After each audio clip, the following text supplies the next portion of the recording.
Ben? All right, you guys can hear me all right? Yep. Yeah.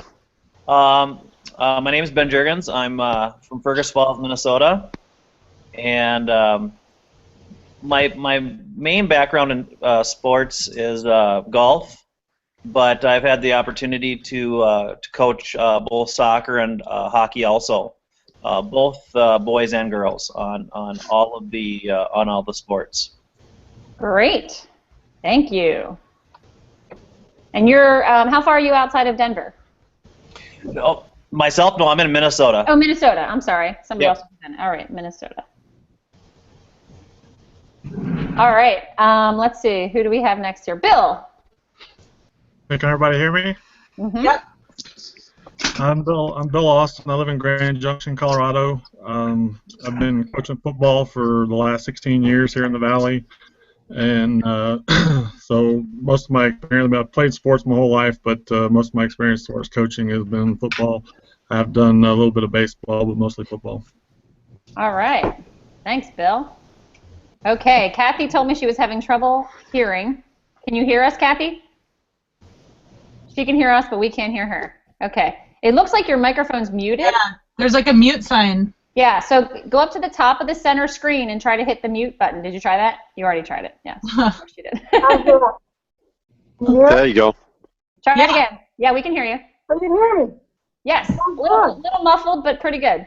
Okay, not bad. I was trying to get the recording going a little bit, so I missed out on a little bit of what you guys were saying. But I'm originally from Connecticut here, and I've played several sports in high school: basketball, softball, field hockey, and was a swimmer as well. My main sport now has been basketball. I've been on the college level, coaching Division I basketball for 30 years, and right now I'm in a little bit of a reprieve, possibly going back again this spring, but also looking for other avenues within higher education. All right. Thank you. Okay, next we have Darren. You can give us your PCA background too, so everybody knows who you are. Okay, yeah, so I'm Darren Rowland, the IT director for the Positive Coaching Alliance. As far as my background with sports, in high school I played football and rugby, and played some soccer in junior high, as well as tennis and even a little golf. But I only coached soccer and I only coached soccer and baseball, I should say. My boys have all grown up now and they've kind of aged out of their sports almost, so not really coaching anymore. All right. So Darren is a PCA staff member who's going to be joining us, which is very cool. So if you have any tech questions, send them to Darren. All right, next, Joe.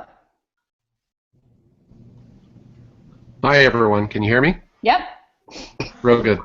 My name is Joe Ney. I am from the Mahoning Valley of Ohio. I just grew up outside of Youngstown.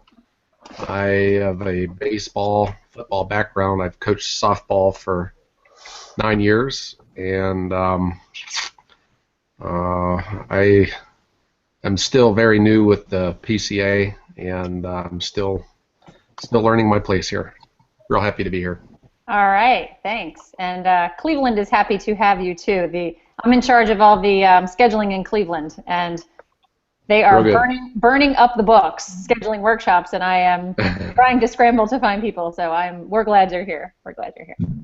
All right, Karen. Real good. Hi, I'm Karen Gudeman, and I live in Minneapolis, Minnesota. And I played basketball, track, and soccer in high school. And then I guess if you're going to kind of pigeonhole me, I would say I'm primarily soccer, lacrosse. That's what I played in college and have coached. I've coached a little track as well. And currently not coaching, but will, I'm sure, get back into it as my kids get older. All right.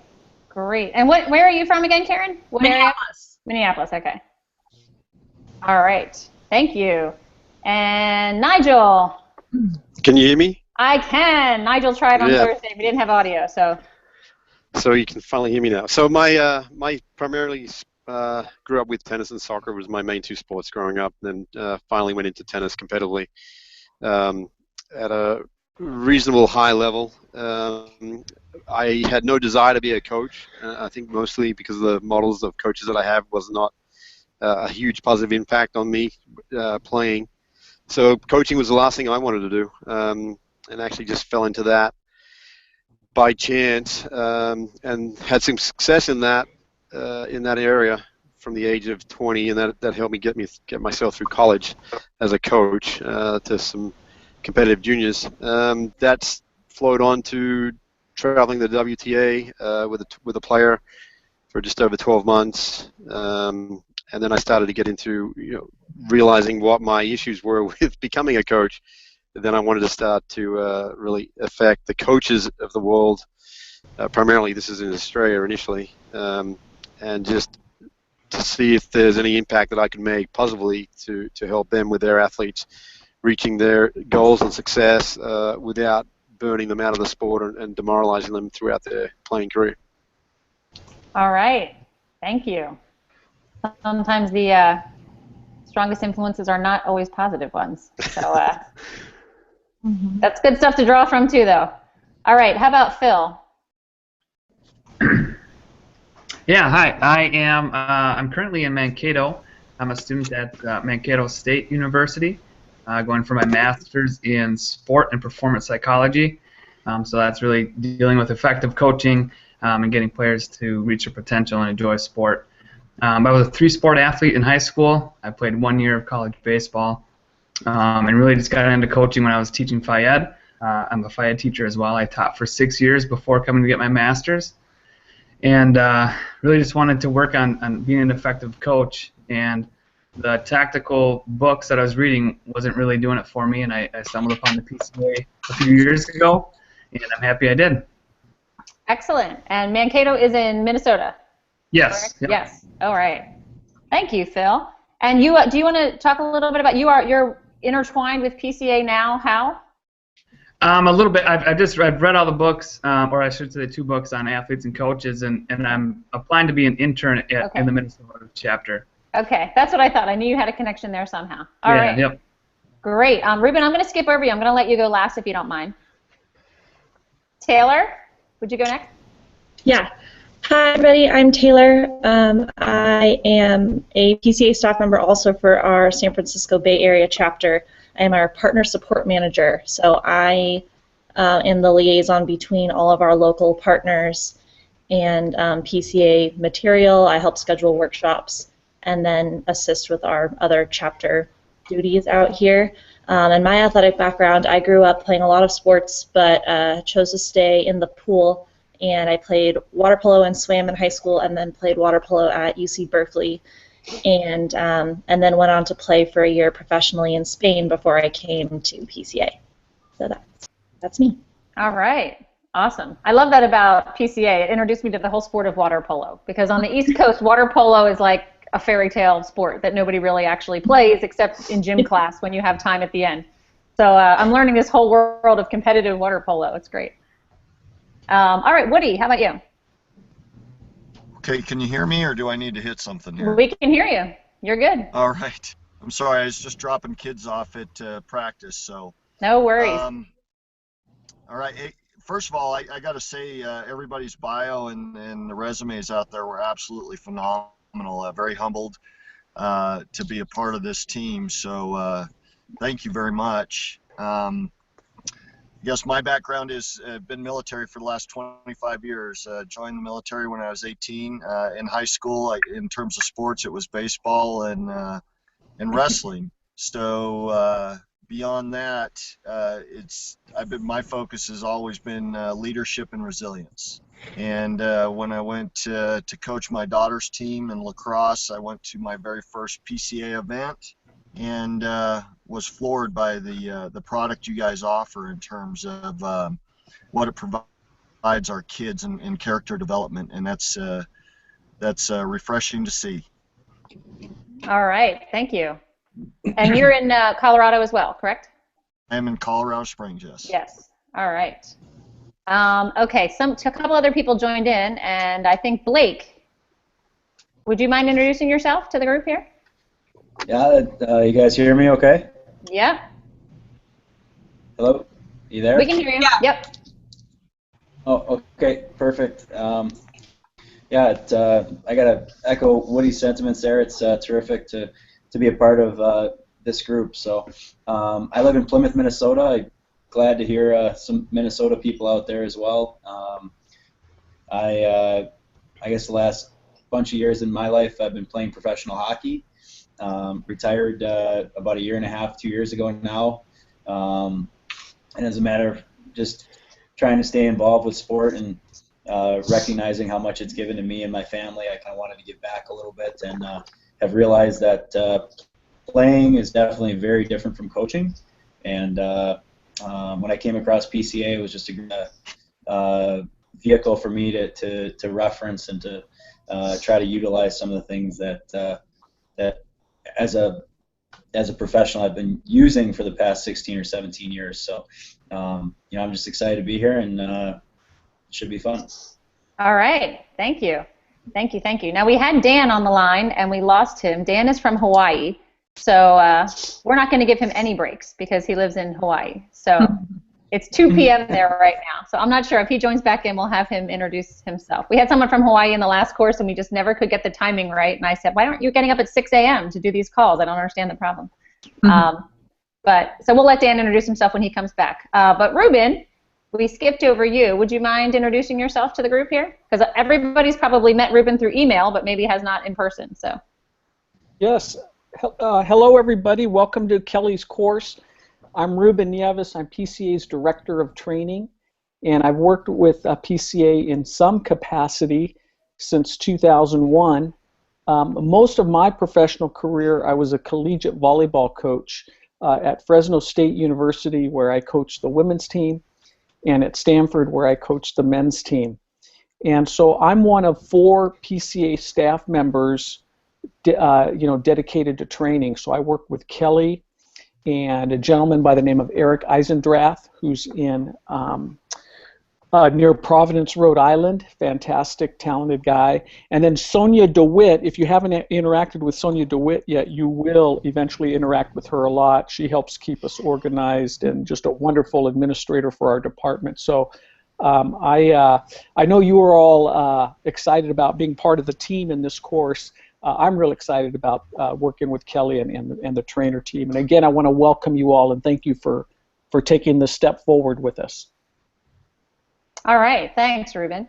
What I'd like to do, I didn't used to do a Hangout in the very first week of the course, and the reason that I switched gears was because I started doing my introduction and the introduction to PCA and the why story in the second week when we started the content, and I found that a lot of people had a lot of questions. So during the week, I was getting a lot of emails back and forth just to explain the whole process, and I felt myself doing it over and over again.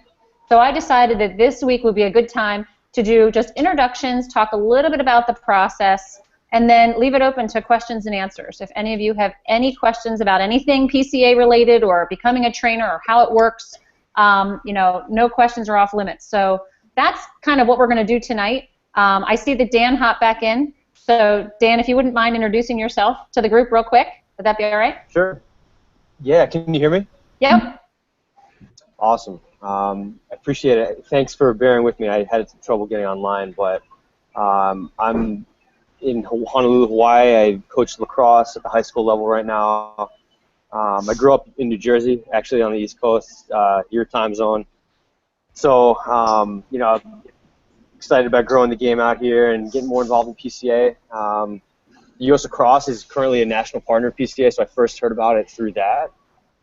But I think there's a lot of good things that we can, work on improving in all sports. So I'm excited to be on board here. All right. Thanks. I can't understand after the winter we've had why you'd want to live in Hawaii versus New Jersey. It just doesn't really compute with me, but we're glad you joined in. Thank you. I appreciate it.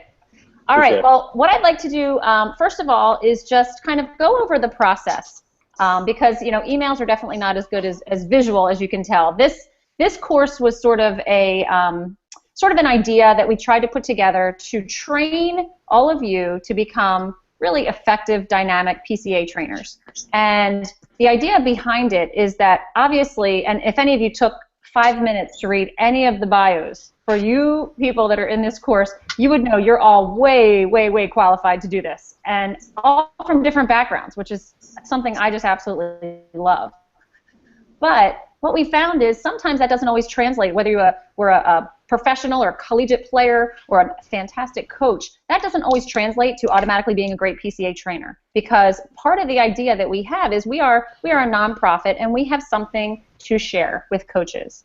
Now, if I were to ask any of you, if you were a coach that maybe has been coaching for many, many years and has lots of experience, and you were told that you had to come, maybe it was mandatory, that you come to a Positive Coaching Alliance workshop, and maybe you have a few championships under your belt, you've had a pretty good team, you're pretty confident in your abilities, what do you think, what would be going through your mind as an audience member that is made to come to a Positive Coaching Alliance workshop that might be one of the challenges that we as trainers have to be up against?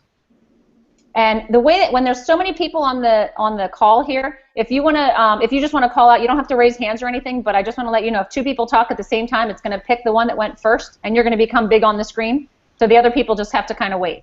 So you don't all have to share, but maybe three of you. What do you think some of the challenges would be as a trainer walking into a room of seasoned, experienced coaches? Any thoughts? I've got one. Yes. Arrogance. What do you have to teach me? Mm-hmm. Good one. Yeah. Kelly? Yep. Yeah, I would think that a quality coach would live the expectations that he or she gives to his own players, that they continue to improve, that they would come in with that same mindset. However, the facilitator, the trainer would have to establish credibility right at the very beginning to make it clear that it's worth their while. Okay. So Yeah, watch arrogance, credibility. Go ahead. I lost my train of thought here quick. I think, is it going to work? Can you prove that it's going to work? I think a lot of coaches, when they seek out more education, they don't go to formal education. They go to who's doing it successfully, who's getting results. And I think that's the biggest thing for a lot of coaches. Okay. All right. Let's take one more. Well, yep. They might think they're already being positive. So why do I have to go to a conference teaching me how to be positive? I'm already doing that. Right. I'm already doing this. We're already winning. Why do we need to hear this? So now think of yourself, instead of as an audience member, think of yourself as the trainer. What do you think is most important to convey to the audience in these workshops? Basically, I mean, studies have shown that when you're asked to go to a 90-minute to 2-hour workshop, how long does it take to gain the attention of the audience or lose the attention of the audience? Does anybody know? Want to take a guess? Is it the first minute or something? They usually say about the first 2 to 5 minutes. Yeah. You've either got them or you've lost them. So what do you think is most important right up front? You all have the credentials. You've got the credibility. They don't know it. You're going to read the bio that you put down this week is usually similar to what a partner would read about you. So they know that you've got coaching experience, you've got awards, you've got athletic prowess, you've got all this wonderful stuff. But why should they listen to you? What do you think is the most important thing to convey to the audience right away? And there's no definite right answer here. I just want to know, what do you think? Because you've been to workshops. What helps you connect to the person right away? Whether or not they can. Whether or not they can what? I'm sorry, I didn't hear the last part. No, that was Blake here. I think I've been to a couple workshops now, and I think the thing that hits home for me really quickly is the initial story. That a couple of the different trainers have used to articulate that message, and then they kind of go into their spiel after that. I think the quality of the story and how it can relate to different athletic backgrounds and people and coaches, I think was the key for me. So was it the trainer's personal story, or was it a story they told about PCA? No, it was their personal story up front. To kind of give them the credibility and for people to continue to listen, and then it's probably the message, the message after that and how it relates to that and the people in the audience. Okay, great. I love the story. Glad you brought that up. What else? Who else has ideas? Who do you connect with when you go to a workshop or a clinic or something like that? What do you connect with? Yes.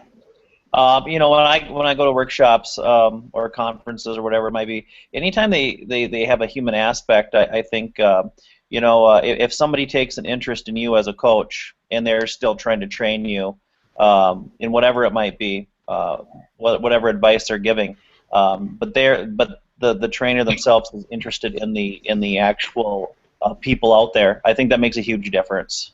So how do you do that?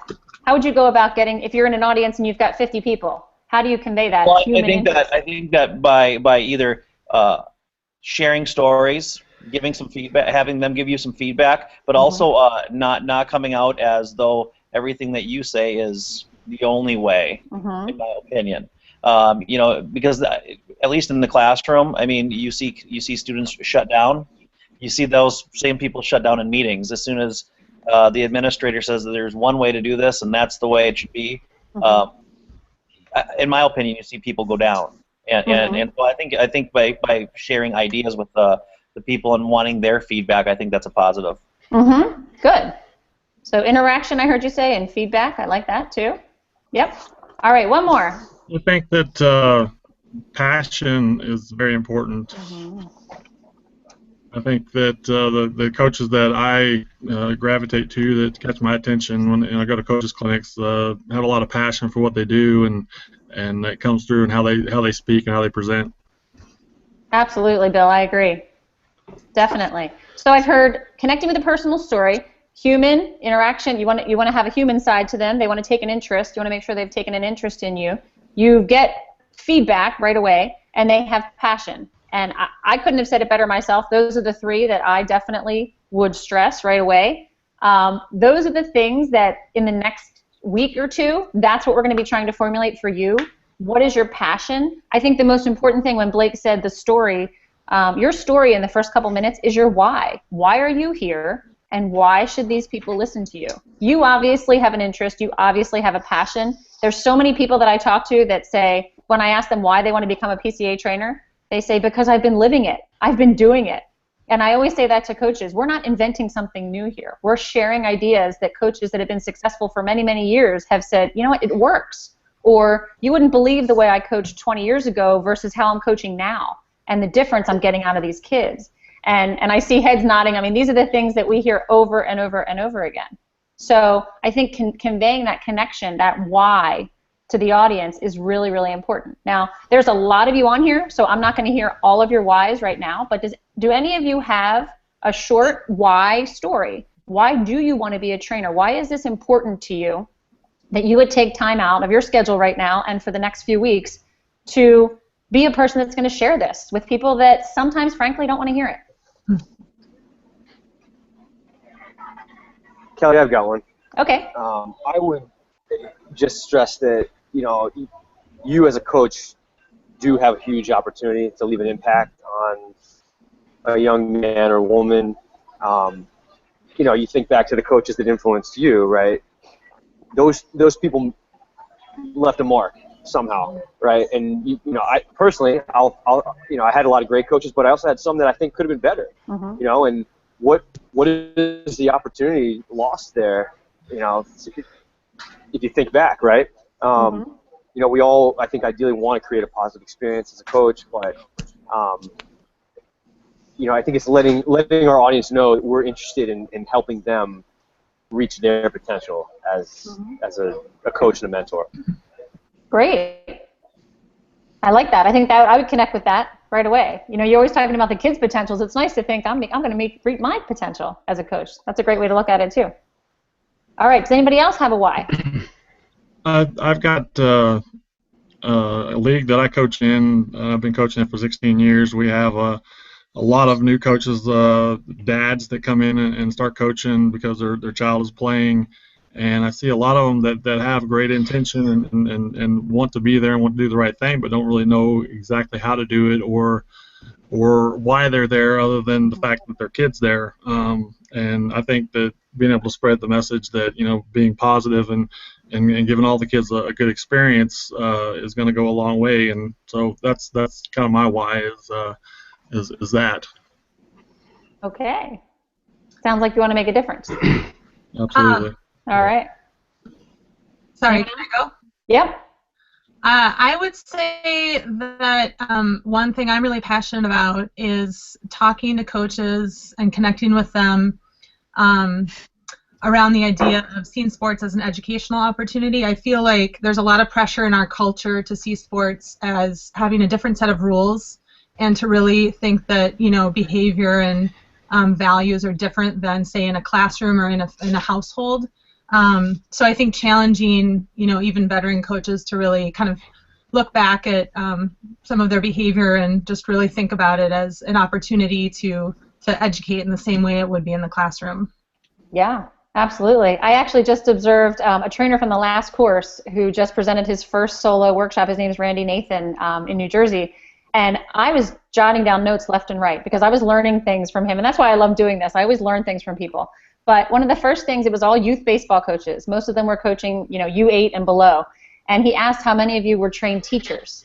And he asked for a show of hands in the room. And there were 2 people that raised their hand that they were trained teachers. And he said, okay, so the rest of you, we're giving you the responsibility of educating our children, you know, however many, 20, 30, 4, 5, 6, 7, 8-year-olds, and you're put in their charge, yet you have no educational background or training.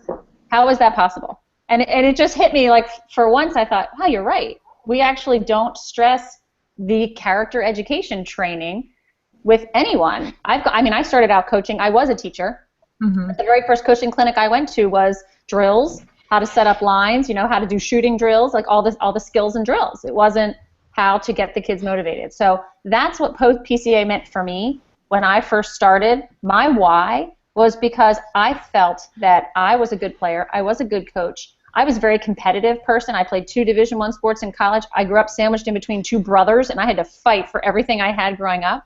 When I started teaching, I realized competition was being taken out of things. I was told, nope, no more dodgeball. You can't do competitive games in 3rd grade. There were no more math games. When my daughter started playing soccer, they weren't keeping score. Everybody got a medal. Everybody got a ribbon. This was like in the mid-'90s when this huge everybody's positive took off. So I had to sit at a Positive Coaching Alliance workshop as a parent, and I have to say, I was one of these arm folders. I thought the last thing I want to hear is how to be more positive, because I want you to teach kids how to compete. I want you to teach them how to win. I want you to teach them how to lose, and this is important to me. So one of the things that right away I perked up. Yeah, I perked up when the trainer said, how many of you like to win? And my hand went up. He said, how many of you have ever been taught how to get kids to love winning and to play the hardest and to work hardest? And I just, like, my mind was just blown. I thought, wow, they're talking about what I have been frustrated about for so long. And then he said, winning is important, but how many of you remember every single game that you ever played and the score of it? And nobody said they did. How many of you remember 1 or 2 life lessons that sports has taught you that you use in your daily life today? And we rattled off 20 life lessons. And we're going to get to that when we get to the first principle. Determination, perseverance, bouncing back from defeat, all of these things. We all use these in our everyday lives. Yet, as coaches, I was worried about how to get these little people to kick a soccer ball down the field and into the goal, because that's what I was taught as a coach. So this was kind of the why moment for me, and I bring up different versions of that story at different workshops that I do. But for me, it was really about educating me as a coach on how to really bring competition and these life lessons into things and try to win, which I thought was great, because somebody was finally saying, yeah, it's okay to get 6-year-olds to want to win. So that was kind of my why story there. Now, the next thing that I want to talk about a little bit, because next week we're going to get into really the start with a bang story. We have talked a lot, PCA has done a lot of research, as you know, and one of the things we worked a lot with actually last year at our all-staff conference was talking about the power of a story. And I think a lot of you probably have heard this. If you're in the business world, you've heard a lot about storytelling has really become so important to marketing and to advertising. And people know, they remember stories. People don't remember stats. They don't remember statistics. Sorry for you teachers out there, but we don't remember the history dates that you teach us. You remember the stories of the people. So through PCA, it's really, I consider myself a storyteller. PCA's gotten the research from all different sources, and I'm here to share it with you and to make the stories real. for the people that I'm talking to, because I think it was Blake that said that's what got him right away, the story. And that's what he walked away with, and that's what he remembers. So that's what we're going to try to formulate in the next week. I'm going to ask you to talk about one of the principles and how it's meant something in your coaching career, and think of a story that really connects you to the people that you're going to be talking to. Does that make sense? Mm-hmm. Okay. All right. So what I want to do now, I just want to kind of explain. Ruben, did you want to add anything to that before I go on? No? No, thanks. Okay. Okay. So what I wanted to do now was just talk a little bit about, because I want to be very respectful of your time, and it's 8:30. Okay. What I want to do is just talk a little bit about the format of how this course is going to work, and then I'll take any questions that you have, and if we finish early, great. If you have other questions, that's fine too. But what I want to kind of explain, and I think this is a little bit confusing to people. I had people a few months ago on the Hangout, and they said, oh, I'm sorry, I was at the wrong answer. I want you to know that this training that we do in this course is for you. We could basically, the end of this course, you're going to be set up to present a Double Gold Coach 1 workshop from beginning to end. Now, in the past, we've done this live during weekends. We've done it on 3-day clinics where we get everybody together, we give them the book, and we say, study it, come on the weekend, and we're going to practice how to do it over and over again. That's probably how a lot of, I know like US Lacrosse does workshops that way to certify their trainers, things like that. What we found was, if we give you a book 2 weeks ahead of time, and we say, you're going to come 2 weeks from now on a Friday, Saturday, and Sunday, and we're going to practice how to present it, when do most people read the book? Friday before. Exactly, Thursday night. So what we were finding was that a lot of these people weren't prepared. And it was a shame, because they have backgrounds just like you did, and you want to give them a chance. So what we thought was, if we take a format so that we can get people all over the country, and we can support you, and you can learn it at your own pace, but you also have an opportunity during the week to share your stories with other people, to bounce ideas off of people, to take notes on anything that you hear or see, this is a great way to do it. But I want it to work into your lives and into your schedules. So any questions that you have, or ideas, or you're stuck, or you're not sure, or this doesn't make sense, please ask. This course is not a pass or fail. The only pass or fail is when it comes to the end of the course and you're presenting for us, and we say either, wow, that was fantastic, you are definitely ready to go, and we want to put you with a certified trainer to have you present part of the workshop. The next step after that would be, you know what, you're certified if you do well, and you can go present these by yourself. Or the other option is, you've gone through this 6-week course, you haven't really, spent a lot of time in it, and we ask you to do your mock presentation, and at the end of it, Ruben and I say, yeah, we don't think you're quite ready. And Taylor even sat in on a few of these last course and got to see some people, even though it's a video, it's a mock, it's kind of weird with a Google Hangout, you can get a feel pretty clearly whether somebody is prepared and is ready to present a workshop or not. So I want you to take this course as, there's no right or wrong answers. The idea of the questions is to get you thinking and sharing and hearing ideas and stories. And as any good teacher knows, stealing ideas from other people is excellent. That's the best way to be an educator. And I had somebody that said to me, they don't steal things, they're an R&D. And I said, oh, research and development? And they said, no, rip off and duplicate. That's what I do. So any R&D that you want to do is perfectly fine. I always give credit where credit is due. So anyway, I want you to feel free to answer, ask, anything you need to do with that, because the goal for us is at the end of 6 weeks, you guys are prepared to present. And we've found that this format is really successful in getting people to do it at their own pace. The other thing I think is really cool is, as people have gone through this course, a lot of them have been coaching at the same time and have said, wow, I remember what that coach said on the Hangout last night, and I tried it with my team last night, and it worked great.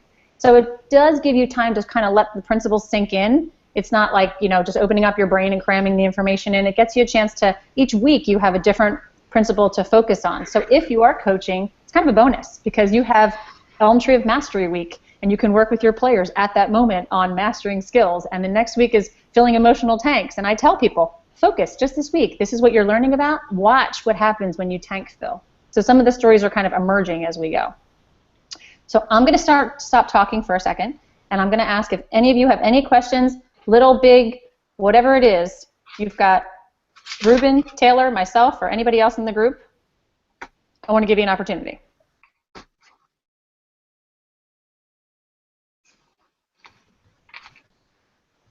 guys are awesome. I must be awesome at explaining everything, right? Kelly, I'll ask a question. Can you hear me? I can. Yeah. What are you looking for on our written responses? I am looking to see that you've given it thought, is to be honest. I'm looking to see that your responses are well thought out, but even more so, can it convey, I mean, you just did a bio, so you didn't do much in your philosophy. But as we go on, I might ask you a question like, when have you been challenged in honoring the game? And for that reason is when I want you to really think about, wow, when have I been challenged? Now, why do you think that would be important for me to ask you when you've been challenged at honoring the game? Yeah.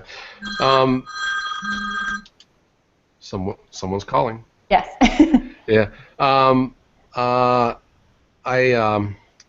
I'll be honest right now, it's hard for me to concentrate with this the Google Hangouts here. I'm still getting used to talking into a screen and having earbuds in my ears, so I want to talk and then all of a sudden my brain doesn't work and I can't remember what I was going to say. How about you ask it again? How about me ask your question again? Yeah. I said that you asked about the discussion questions, and as I said, one of the questions would be, when have you been challenged in honoring the game? That's one of the questions I'm going to put out when we get to that chapter. Why do you think that's an important question? What is my goal in asking you that question? Getting us to relate our own circumstances, right? And probably that's what we're looking for. And I think that's what I was getting at when we are writing these out. Should we also be looking at, this is probably going to be substance to our own presentations going forward?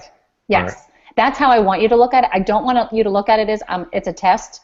Ruben has done the quiz, the content quiz with many of you, and some of you didn't have a chance to do that. That is where you read the book, and he asks you, what is the Elm Tree of Mastery? What is filling emotional tanks? We know that you know the content. I'm assuming you know the content. What I'm trying to pull out of you is, where is that line? I think Woody even said it. Where is that balance as a presenter and a trainer between humility, between confidence and connection with the group?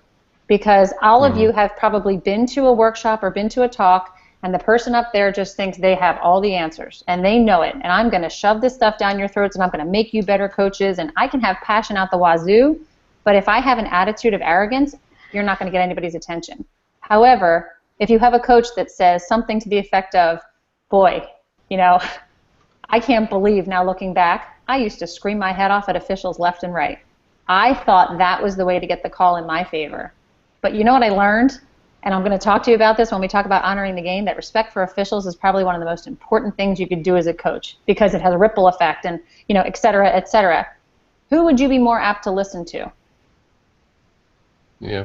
Arrogance and cockiness, or somebody that's actually admitted, yeah, I've made a mistake and this is how far I've come. So those are the types of things. You hit the nail on the head. When I ask you a question, I'm doing it because it's going to be substance that's going to work into your workshops. So I'm trying to pull that out of you. Good question. Thank you. Yep. Anybody else? Really? What kind of things can we plan to see when we go into if we all move in the right direction and it's our opportunity to present? What kind of things would we be experiencing? Well, as I said, the very first, I don't know if you want to call it a final exam, but the final exam is for you to schedule a time with myself, Ruben, and or Eric Eisendrath, and you're going to do 20 minutes worth of a workshop for us on a Google Hangout. So you would pick one principle. Maybe it's Elm Tree of Mastery, maybe it's honoring the game, maybe it's filling the emotional tanks, and we would set a stopwatch literally for 20 minutes, and you would present for us, and you treat us like we're an audience. Now, the Hangouts that I'm going to be doing in the next few weeks, I'll be doing just that. I will have my PowerPoint on a screen behind me, and you'll be able to see it, and I'm going to present each portion. Each week I'm going to present I'm going to model how I present and how I've seen other trainers present different parts of the workshop. So basically at the end, you're just going to do the same thing back to us. You're going to use us as an audience, ask questions, tell us how you're going to engage the audience. And at this point, I'd have all of you match up with a partner and talk for a minute about this, and then we'll share, or I'd have you stand in a group over here, or go to this corner or that corner, put your hand on your head, or whatever you're going to have us do, to make it as realistic as possible. And then, again, at the end of that mock workshop, we call it, Ruben and Eric and myself would decide if we feel that you are, A, ready to co-present with this seasoned trainer, or B, we think you need more time and preparation and practice, and we give you a lot of feedback and suggestions. Or C, which is very rare, but it's happened before, we have said we feel completely confident and they are certified. And we would love to have that person go out and present a workshop in its entirety solo. As I said, that's very rare, but it has happened on occasion where somebody has just blown us away. We know they have the teaching background or the presentation skills because that's what they do in their career already, and we feel 100% secure that they would be able to be a trainer. So that's kind of how it goes. That's the perfect world scenario, but it doesn't always go exactly, like that. Ruben, you look like you wanted to add something. You could tell because I unmuted my microphone, huh, Kelly? Yes. Yeah, wow. Did Kelly answer the question that was asked? Were you asking about, the piece that Kelly talked about, or were you talking about what should you expect in a real workshop? Well, I was wondering what we would see in a real workshop that we were actually, if we moved forward with this, what we'd actually expect. Okay. Thank you. So in terms of what? Well, just as far as moving on, there's a school a couple hours away that I would be working with if everything moved forward, and I was just kind of curious as to what kind of that environment that would look like when you go into schools and visit with them. Kelly, can I take a stab at that, and then you can add, and Taylor can probably help us with that one too. That was Dan, right, asking the question? No, Ben. Ben. Oh, that was Ben. I'm sorry. So Ben, you're gonna see a lot of different environments, and you're gonna sometimes feel welcomed, and you're gonna sometimes feel like you're going into hostile territory. And there's some times where you're going to be in front of 3 to 5 coaches because that's all that showed up. And there's times when you're going to be in front of 300 or 400 coaches because the organizational culture is so strong, and they said you're going to be here, and they came. So we created a double goal Coach 1 workshop that we think works for a wide variety of settings and a wide variety of participants. But there's just a lot of different environments. Taylor or Kelly, why don't you take it from there? I think Ruben, you did a great job. To be honest, Ben, there's not one set thing. Sure. We do workshops for coaches, high school coaches, youth coaches, parents, and athletes. So, as Ruben said, I have done great workshops for 2 people. And I have done workshops that didn't turn out so great for 100 rowdy high school kids where the security guards were guarding all the exits to make sure that I could get out to my car safely. So, not that we're not going to throw you into the fire quite like that yet, but it is all different environments. Most of the Double Goal Coach 1 workshops, I would say, are usually youth sports organizations rather than high schools. The workshop that we do for high school coaches is called Developing Competitors. And that would be, next in the process of training you. So most of the ones that we send the new trainers out to are youth sports organizations, which, on average, I would say you get between 20 and 30 coaches, and it's usually in the evening or on a weekend.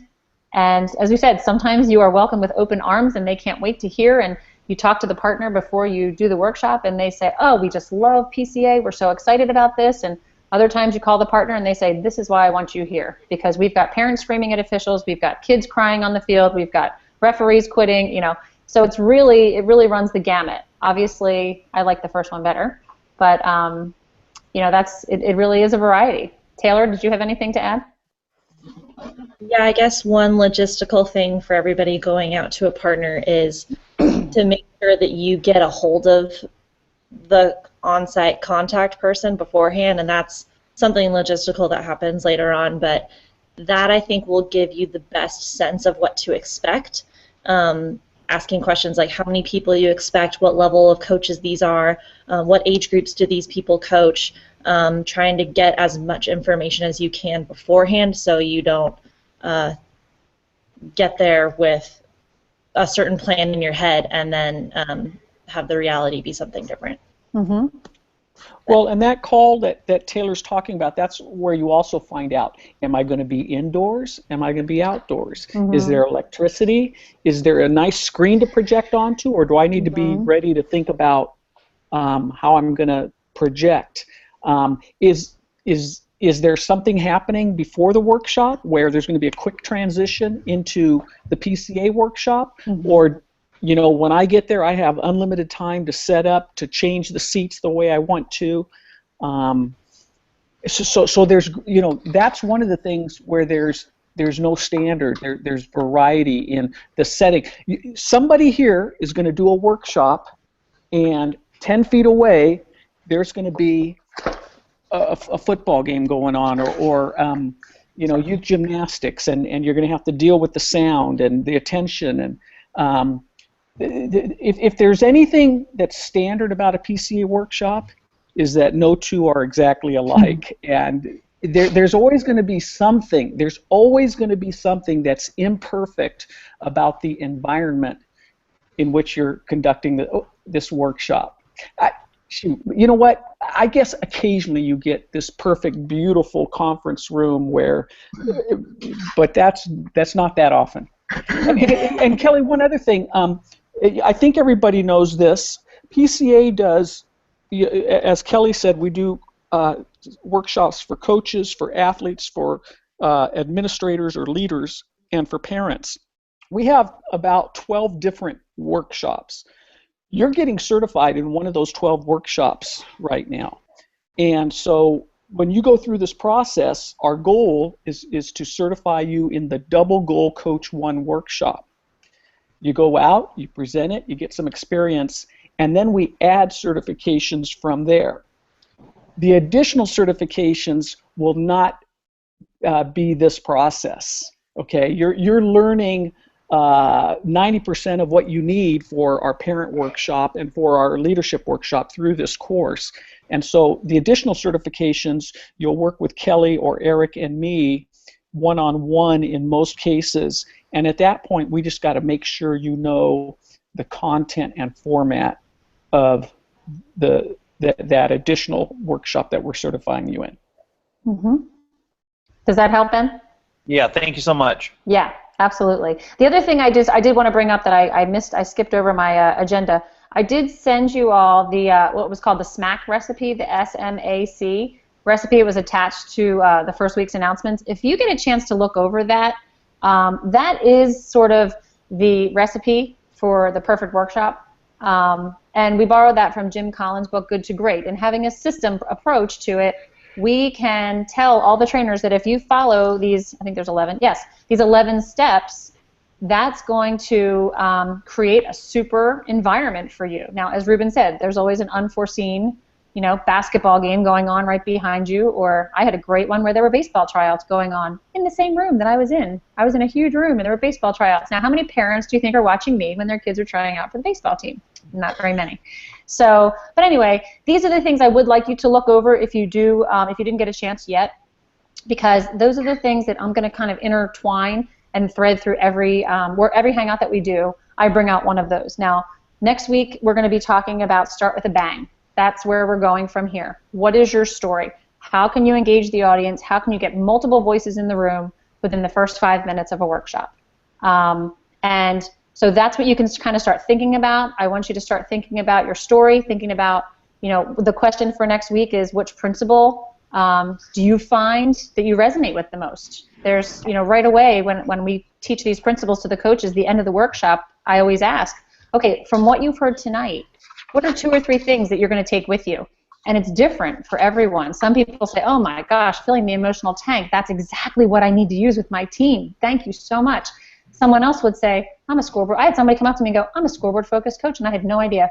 Until you put the words to that, I cannot believe I didn't even think about mastering skills. All I'm ever worried about is a scoreboard. and using fear as a motivator. Somebody once said to me, I never thought about that. That's who I am. I like to use fear to motivate my athletes. So something different works with everybody, but the SMAC recipe is something as trainers, if you hit all those 11 things, it's pretty much gonna set you up for a pretty good workshop. All right. Any other questions?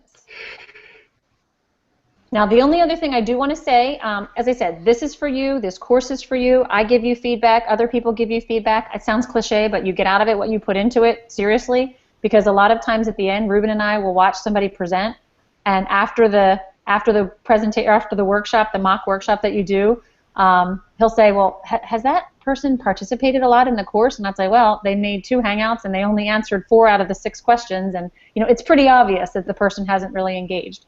So, but that being said, I understand, Easter's coming up and things happen and you go away and you have a life. I do record the Hangouts. So if at any time you can't make it, tomorrow's beginning of week 2, in the announcement section, I always have the link to this Hangout that I'll be here tonight. So if some of you like to, engage visually and not take notes while we're going on, you can always watch it later. I know it's something you want to do in all your spare time is watch this whole Hangout again, but it is available if you need to do that. So as I said, don't feel bad if there's some week where you're like, I just can't fit it in, it's not going to work. There's also going to be weeks, I traditionally like to do them on Thursday at noon and Monday evening, but I know there's a couple dates where I have workshops that I'm presenting that Monday night and Thursday might not work. So just pay attention to the announcement that I post on Tuesday morning, and I'll have the dates and the times for the workshops for that week.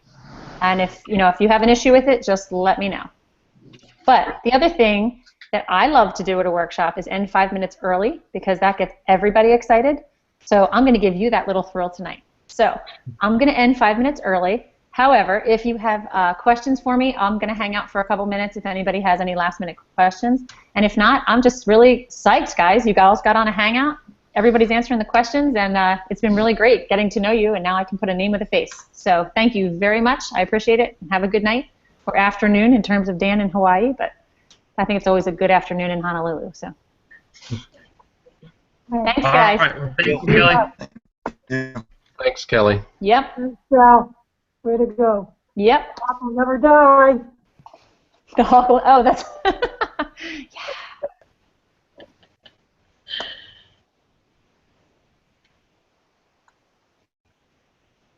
Hey, Kelly. Yes. I do have a question. Yep. And then I didn't want to make everyone sit around and wait. Just no problem. It may be something that comes up later. Is there any kind of follow-up that PCA does after a workshop so that you just sort of get some feedback or some awareness of, how everything has gone? Not just feedback on the workshop, but then have people implemented the principles, and has it made a really, positive impact? Yeah, Taylor, do you want to field that one? Sure. Because that's Taylor's job. Yeah, that is what I do. Because when my coworker goes to get a partner, he is not just selling the workshop, but he is selling a partnership. And so that means having me as the liaison to make sure they understand all of the online resources that they have, but then also constant feedback. So I'm in touch with, we have some Little League partners who I'm talking to all the time right now, sending out a mid-season coach evaluation, one that the athletes can do, one that the parents can do, kind of little things like that I'm sending out every month.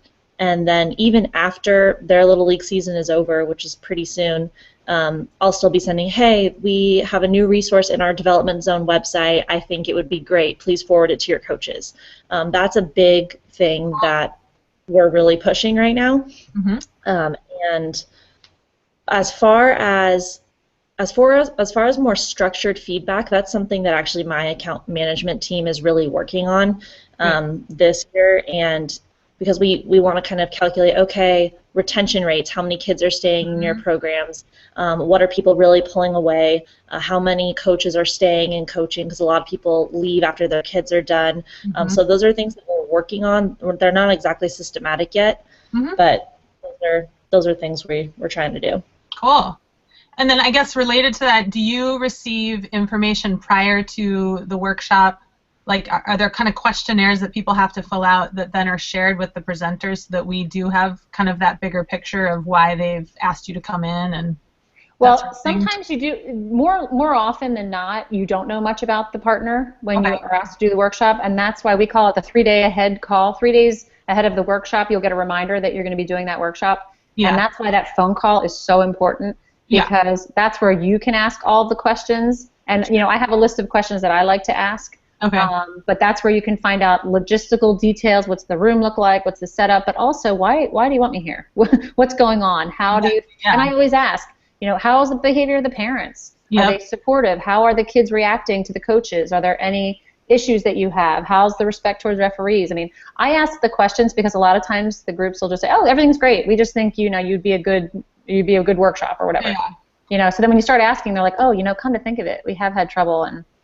How many kids come back from year to year, and how's your travel team get along with your intramural team, and things like that. So you're actually in a good. Not every area of the country is as on the ball as Taylor is out in the Bay Area. I'm from Pennsylvania, and we don't even have a local chapter here, so I do a lot of follow up on my own because there really isn't anybody to follow up afterwards.